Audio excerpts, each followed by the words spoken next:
Hello friends, एक बार फिर स्वागत है आपका आपके अपने यूट्यूब चैनल ज्ञान विज्ञान 000 पर। तो मित्रों, आज हम लेकर आए हैं एक ऐसी वीडियो जो आने वाले सभी कंप्यूटर एग्जाम के लिए बहुत ही इंपॉर्टेंट है। इसमें कुछ इतिहास से संबंधित क्वेश्चन को बताया गया है जो कि वेरी इंपॉर्टेंट है। देखिए, आपके सामने पहला क्वेश्चन स्क्रीन पर है। इससे पहले कि हम स्टार्ट करते हैं, अगर मैं एक नया यूट्यूबर हूँ, आपको अगर इस वीडियो में कोई दिक्कत आए तो मुझे कृपया कमेंट बॉक्स में बताना। लेकिन हाँ, इस वीडियो को आप देखना ज़रूर, क्योंकि इसमें बहुत ही इंपॉर्टेंट क्वेश्चन दिए गए हैं। चलिए पहले क्वेश्चन स्टार्ट करते हैं। क्वेश्चन आपके स्क्रीन पर है कि संहिता नामक पुस्तक किस विषय से संबंधित है। तो इसमें दिया रखा है, देखो, अर्थशास्त्र से, राजनीति से, चिकित्सा से या धर्म से। तो जो संहिता नामक पुस्तक जो है वो कैसे संबंधित है? ऑप्शन नंबर सी, संहिता से संबंधित, चिकित्सा से संबंधित है। ठीक है, ओके। अगला स्टार्ट करते हैं हम। देखिएगा कि गुप्त वंश का संस्थापक कौन था। तो गुप्त वंश का संस्थापक घटोत्कच गुप्त था, चंद्रगुप्त था, श्रीगुप्त था या इनमें से कोई नहीं। तो option number C, option number C, Srigupta जो था वो गुप्त वंश का संस्थापक था। अगला क्वेश्चन, भारत का नेपोलियन किसे कहा जाता है? Very important question for all competitive exam. So guys, I say कि भारत का नेपोलियन किसे कहा जाता है। तो भारत का नेपोलियन जो कहा जाता है वो किसे कहा जाता है? चंद्रगुप्त मौर्य को कहा जाता है, पुष्यमित्र को कहा जाता है, कनिष्क को कहा जाता है या समुद्रगुप्त को कहा जाता है। तो option number D is correct. चलिए आगे क्वेश्चन, कुमार संभव महाकाव्य किस कवि ने, कुमार संभव महाकाव्य किस कवि ने लिखा? तो ये जो लिखा था वो लिखा था, ऑप्शन नंबर ए है आपके सामने बाणभट्ट, ऑप्शन नंबर बी है चंद्रवरदाई, सी है कालिदास और डी है हरिशेन। तो ऑप्शन नंबर आपका सी इज करेक्ट, कालिदास ने लिखा था कुमार संभव महाकाव्य। अगला क्वेश्चन, प्रदत्त को किसने स्वराष्ट्र का प्रांतपति बनाया था? किसे? प्रदत्त को। तो मैं आपको बता दूं कि प्रदत्त नहीं है यहाँ पर। क्या नहीं है? प्रदत्त, और धोखे से मिसप्रिंट हो गया है, और ये है पर्णदत्त। क्या है? पर्णदत्त है ये मित्रों। ठीक है, तो पर्णदत्त को किसने स्वराष्ट्र का प्रांतपति बनाया था?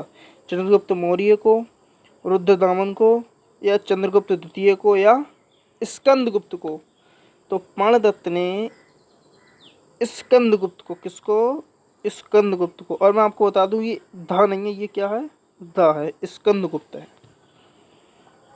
चलिए अगला क्वेश्चन, गुप्तकालीन बौद्ध शिक्षा का महान केंद्र कौन सा था? तो गुप्तकालीन बौद्ध शिक्षा का महान केंद्र जो था वो ऑप्शन नंबर ए है कि अयोध्या, बी है नासिक, सी है नालंदा, डी है उज्जैन। तो आप सभी समझ गए होंगे, option number C is correct. Nalanda जो था वो गुप्तकालीन बौद्ध शिक्षा का महान केंद्र था। चलिए अगला क्वेश्चन, हर्षवर्धन ने अपनी राजधानी कहाँ बनाई थी? तो हर्षवर्धन ने अपनी राजधानी कहाँ बनाई थी? ऑप्शन ए है कन्नौज, ऑप्शन बी है थानेश्वर, ऑप्शन सी है झांसी और ऑप्शन डी है तंजौर। तो जो इसका ऑप्शन नंबर बी है वो क्या है? राइट आंसर है थानेश्वर। ओके, चलिए अगला क्वेश्चन, हर्ष चरित्र की रचना किसने की थी? तो हर्ष चरित्र की जो रचना की थी वो किसने की थी? बाणभट्ट ने की थी या कालिदास ने की थी, हर्षवर्धन ने की थी, माधव ने की थी? तो ऑप्शन नंबर हमारा ए इज करेक्ट, बाणभट्ट ने हर्ष चरित्र की रचना की थी।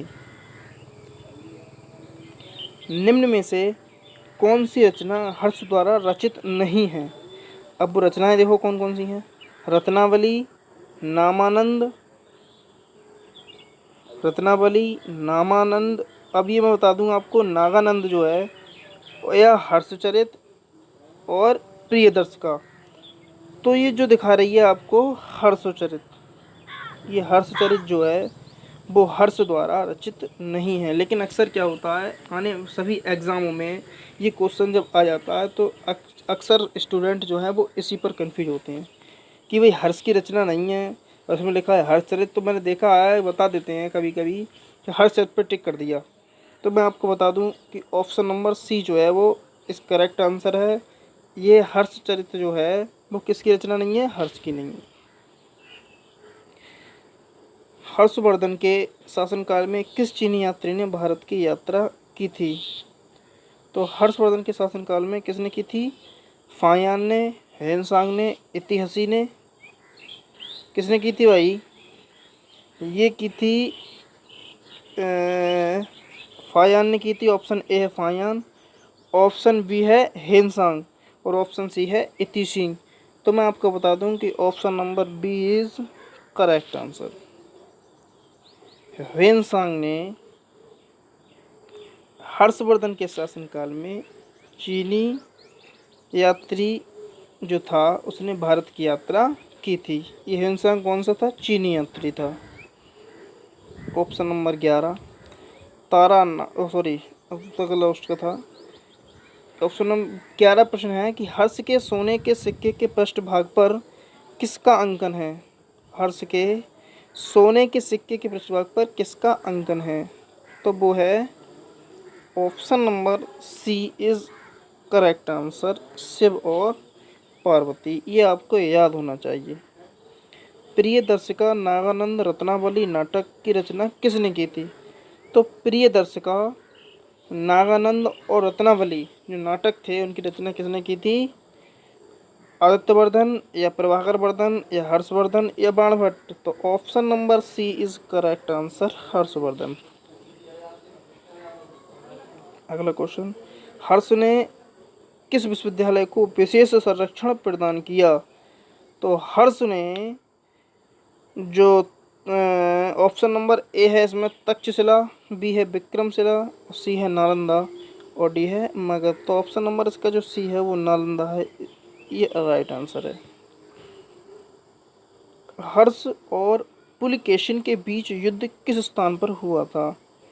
तो हलकेशिन और पुलकेशिन के बीच युद्ध जो हुआ था वो कहाँ हुआ था? नर्मदा नदी के तट पर। Option number A is correct. अगला क्वेश्चन है, पाल वंश का संस्थापक कौन था? तो पाल वंश का संस्थापक, अब हम ट्रिक से भी आ सकते हैं कि भाई पाल है तो नन्नूक भी नहीं हो सकते और विजय लाल भी नहीं हो सकते, वसुदेव भी नहीं हो सकते। तो कौन हो सकते हैं? जब पाल है तो गोपाल, पाल है तो गोपाल, ऐसे भी याद रख सकते हैं आप। अब कुछ क्वेश्चन मध्यकालीन भारत के इतिहास के हैं। मध्यकालीन भारत के इतिहास, जैसे क्वेश्चन है, अरे सॉरी ये थोड़ा मिसप्रिंट हुआ गया है, यहाँ करो नहीं है, यहाँ का क्या है? अरबों है। क्या है? अरबों। करो की जगह क्या है? अरबों है। याद रखना आप कि अरबों ने भारत पर कब आक्रमण किया था? तो 712 ईस्वी में, 825 ईस्वी में, 1025 ईस्वी में, 1027 ईस्वी में। तो 712 ईस्वी में अरबों ने भारत पर आक्रमण किया था। निम्नलिखित में से कौन महमूद गजनबी के दरबार में रहता था? तो महमूद गजनबी के दरबार में कौन रहता था? तो अलबरूनी, फिरदौसी, उद्यमी, बताइए कौन रहता था? तो इसका जो ऑप्शन नंबर डी है, क्या है? Option number D is right answer. Al-Biruni भी रहता था, फिरदौसी भी रहता था, उद्यमी भी रहता था और ये सभी रहते थे। तराइन का प्रथम युद्ध किस किस के बीच हुआ था? तो इसमें है कि ऑप्शन नंबर ए है मोहम्मद गौरी और महाराणा प्रताप इज़ करेक्ट। कि जो तराइन का जो प्रथम युद्ध हुआ था मोहम्मद गौरी और महाराणा प्रताप के बीच हुआ था। अब बात आती है कब हुआ था, तो ये हुआ था हमारा 1191 में। क्या कब हुआ था? 1191 में। और तराइन का द्वितीय युद्ध कब हुआ था? 1192 में, जिसमें मोहम्मद गौरी क्या हुआ था? विजयी हुआ था। अगला क्वेश्चन है, चलो इतने ही क्वेश्चन है। तो मित्रों कैसी लगी है आपको वीडियो, कृपया आप ज़रूर बताएं। और आपको अगर वीडियो अच्छी लगी हो तो कृपया लाइक करें, चैनल को सब्सक्राइब करें और शेयर करना ना भूलें। धन्यवाद।